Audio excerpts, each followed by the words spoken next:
Hey guys, Bloody Vintage here. I just wanted to go over the, technically the pattern 1908, but it was adopted as part of the pattern 1937 web equipment large pack.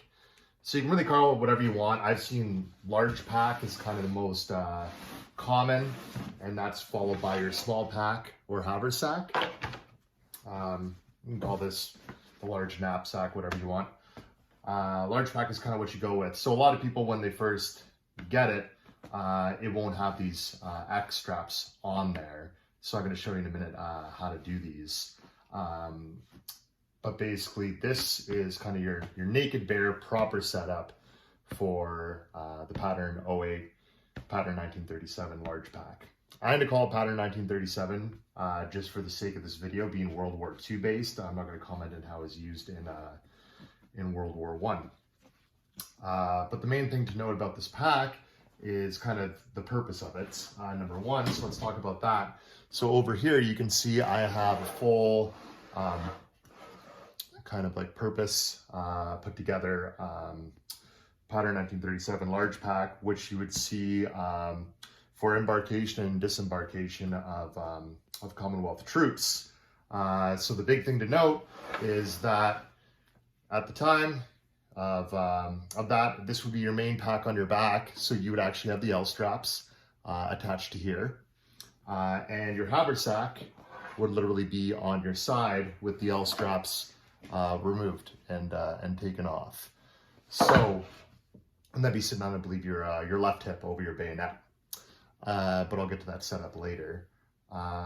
So basically things to note with that is how it kind of all loops through. So I'll show you that in a minute, but I'll just sort of get a more detailed pic of your blanket would be folded up like here. These are called utility straps or blanket straps, as well as you can fit your helmet in there as well. You don't even need the blanket, the helmet can just go.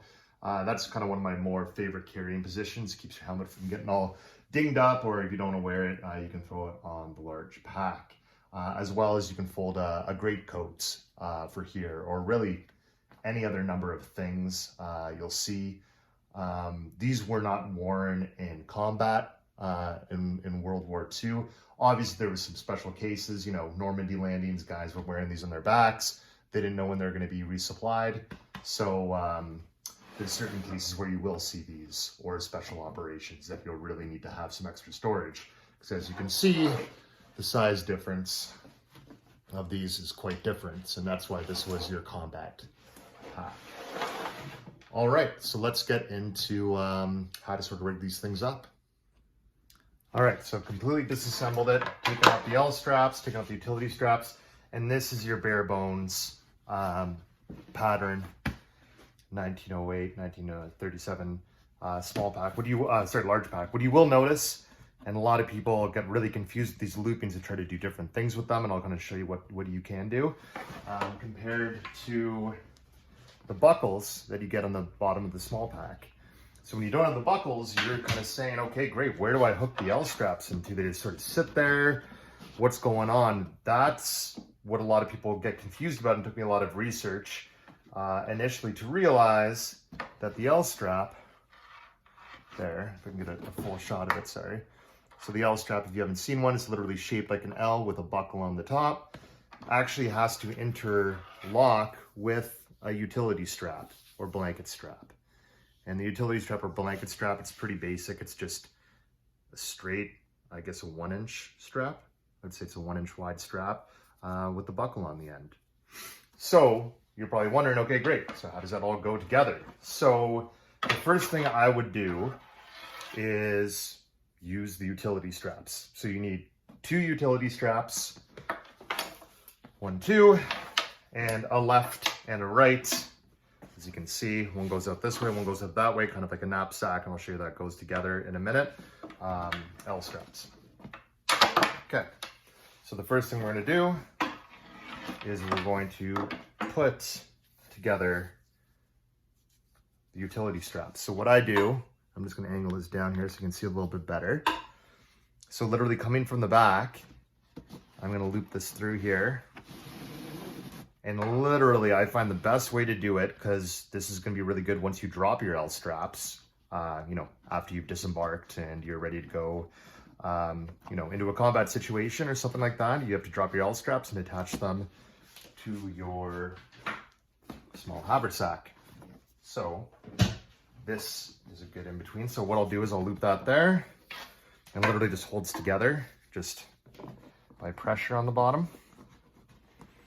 And the same thing, I'll loop this here. I'm doing this the wrong way around. Doesn't really matter how you do it per se, but I like to have the open end facing in. Okay, so you've now made your X, okay? Now that you've made your X, you're going to now need to loop them through on the back.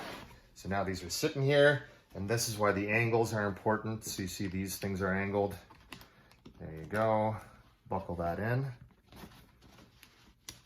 Unbuckle this in. And you now have your basic pattern 1937 or 08 large pack setup. You got the X straps on. What I like about this setup, and when I kind of said to put these down here, you can now carry this pretty easily, and it doesn't come apart. Now this isn't going to go on your back, so that's where this comes in, is how to attach the L straps, which if you've done your small pack before, it's going to be super straightforward, because now these bits down here from the utility straps are acting as your buckle, like you get built in on the bottom of your small haversack.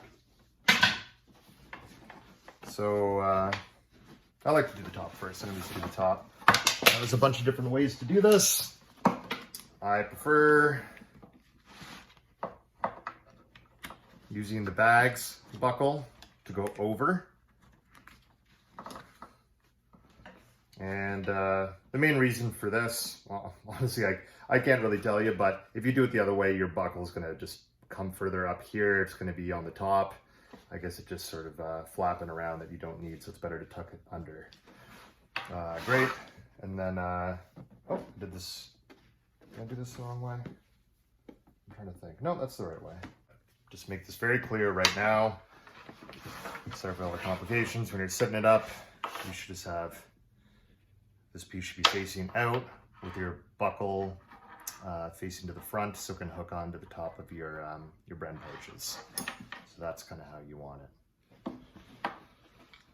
Just a rule of thumb that I obviously have forgotten over time.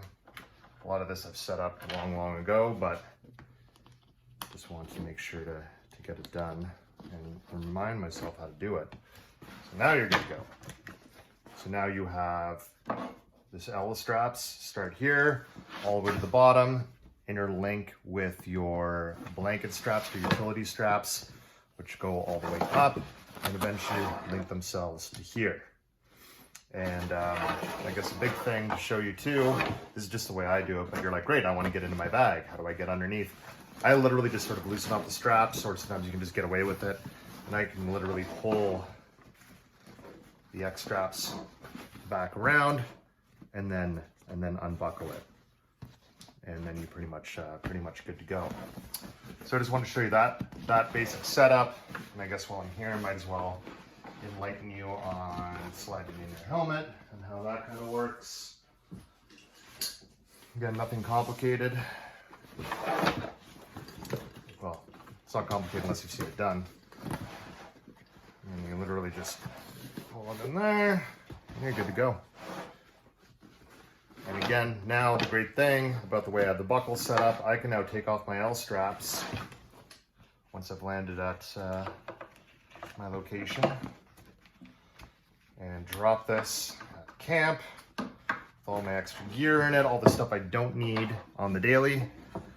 And I can take off these L straps now and then reattach them to my small haversack, because every guy got one set of L straps and they'd have to interchange it in between your large pack and your small pack. So I hope I didn't make that too complicated.